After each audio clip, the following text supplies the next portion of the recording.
Bhakti Yoga teaches that God is personal to the devotee. Though ultimately beyond form, God lovingly assumes forms to respond to the heart's yearning. Every form is sacred when seen with devotion.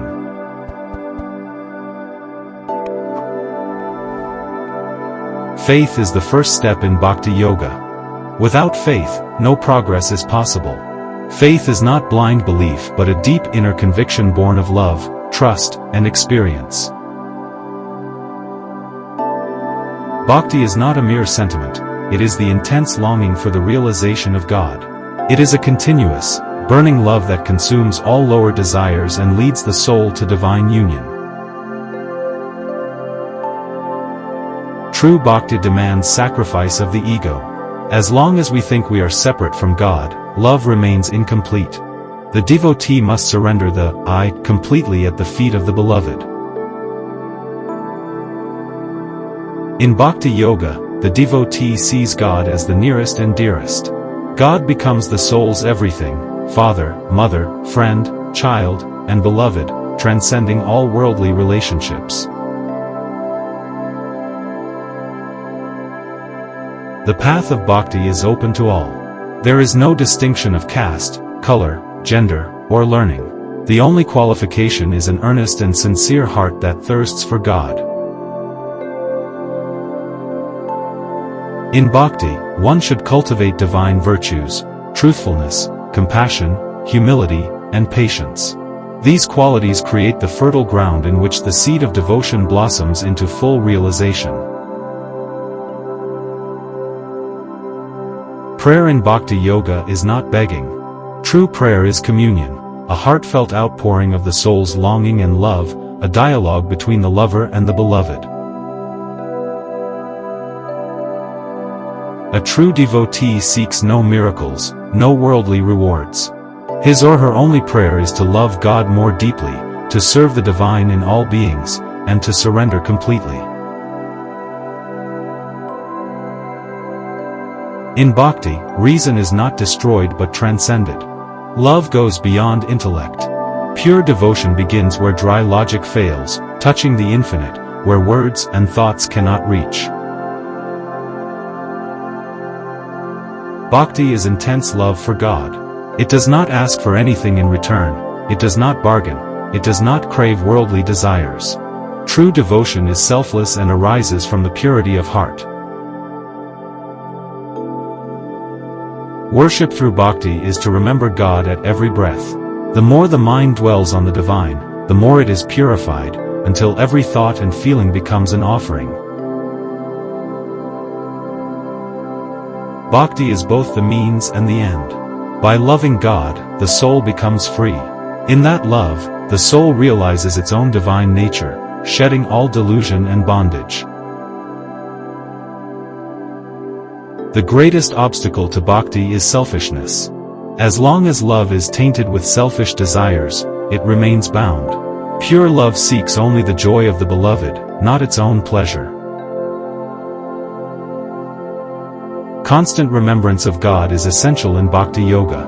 Whether working, eating, speaking, or resting, the mind must be trained to revert always to the divine presence. In Bhakti, the relationship with God can take many forms: child to parent, friend to friend, servant to master, lover to beloved, each intensifying the bond according to the devotee's temperament.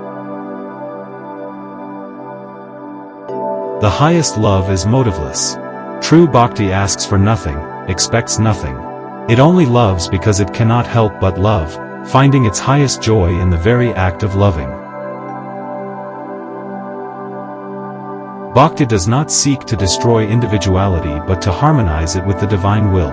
In loving God, the soul finds its true individuality, purified and expanded infinitely. The heart must be cleansed of all impurities, anger, lust, greed, jealousy, before it can reflect the light of divine love clearly. Bhakti is the process of such purification. Love is its own reward. In Bhakti Yoga, the devotee loves God simply because God is lovable, not for heaven, liberation, or worldly gain. This pure love is the highest bliss. The lover of God sees his presence in every creature. The devotee does not hate or injure but loves and serves all beings, recognizing the divine spirit in every heart. Obstacles may come in Bhakti Yoga, but they are tests to strengthen love. Perseverance, patience, and unwavering faith are the weapons by which the devotee overcomes all hurdles. Just as a river merges into the ocean, the heart of the devotee merges into the infinite love of God, losing its smallness and gaining the boundless, blissful divine consciousness. In bhakti, even the smallest act done for God is sacred. Whether offering a flower, lighting a lamp, or sweeping a temple, every action becomes worship when performed with love. The language of bhakti is the language of the heart. No elaborate words are needed. A single tear shed out of love for God is worth more than 1,000 hymns. The greatest gift of Bhakti Yoga is the vision of God within oneself. It is seeing God not as an external being but as the very essence of one's soul. Bhakti makes the impossible possible. Through love, the devotee overcomes all obstacles, transcends all limitations, and reaches the supreme reality that intellect alone can never grasp. A true devotee accepts joy and sorrow alike as gifts from the beloved. Every experience, whether sweet or bitter, is seen as an expression of divine love and a means to grow. Humility is the ornament of bhakti. The more the devotee advances, the humbler he or she becomes, realizing that all power, all goodness, all love, are reflections of the divine. To love God is to love freedom. Bhakti liberates the soul from fear, hatred, and delusion, bringing it to the highest state of blissful freedom beyond life and death. Bhakti Yoga is the shortest, simplest, and most natural path for the majority of humanity. Love is the very essence of our being, and through love, we realize the infinite. The bhakta is intoxicated with divine love. Just as a drunkard forgets the world, so the true devotee forgets the world in the ecstasy of union with God. Every religion teaches some form of bhakti. The saints of all traditions have spoken of love as the highest ideal. Bhakti Yoga transcends sects and creeds, touching the universal spirit. The path of bhakti is often compared to the love of a moth for the flame. The moth, attracted by the beauty of the flame, sacrifices itself joyfully. So the soul merges into God. Detachment is necessary even in bhakti. One must be detached from all selfish love and desires but attached only to God, clinging to the divine like a child to its mother. To serve others selflessly is a powerful form of bhakti. Seeing God in all beings and serving them with devotion purifies the heart and brings one closer to the divine. Bhakti is not sentimentalism. It is the most intense and rational love, based on the deepest truths of existence. It endures all trials and stands firm through all storms. The greatest sign of a true bhakta is universal love. He or she cannot hate or harm, because in every being, the devotee sees the face of God shining. Bhakti is not an escape from life but the highest fulfillment of it. By loving the divine, life's struggles, pains, and joys all find meaning and are transmuted into spiritual gold. In bhakti, surrender does not mean weakness but supreme wisdom. To surrender to God is to let go of the false ego and to embrace the reality of our divine nature. Bhakti Yoga teaches that where there is love, there is God.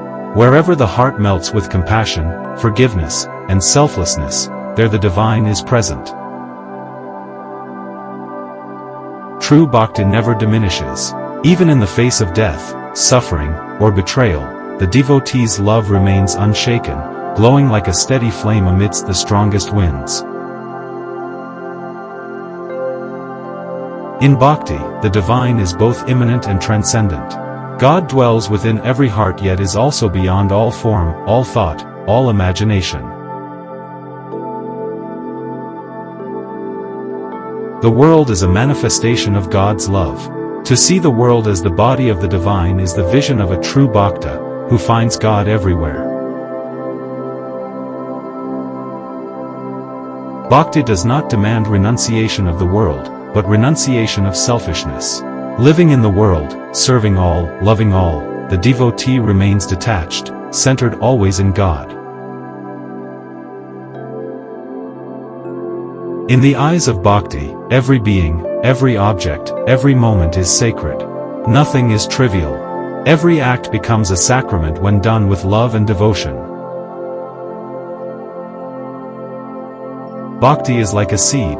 With faith, practice, and patience, it grows into a mighty tree, yielding the sweet fruits of bliss, wisdom, and freedom. Without longing, there can be no bhakti. The soul must thirst for God as a man lost in the desert thirsts for water, with every fiber of being. In bhakti, time and space vanish. Hours pass like moments in the sweetness of communion with the beloved, and the soul glimpses eternity even while still embodied. The culmination of bhakti is not just seeing God but becoming one with God, merging in infinite love, where the lover and the beloved are no longer two, but eternally one. These are the teachings of Swami Vivekananda focused about Bhakti Yoga. Hope you enjoyed the video. Don't forget to like, subscribe the channel and share the video.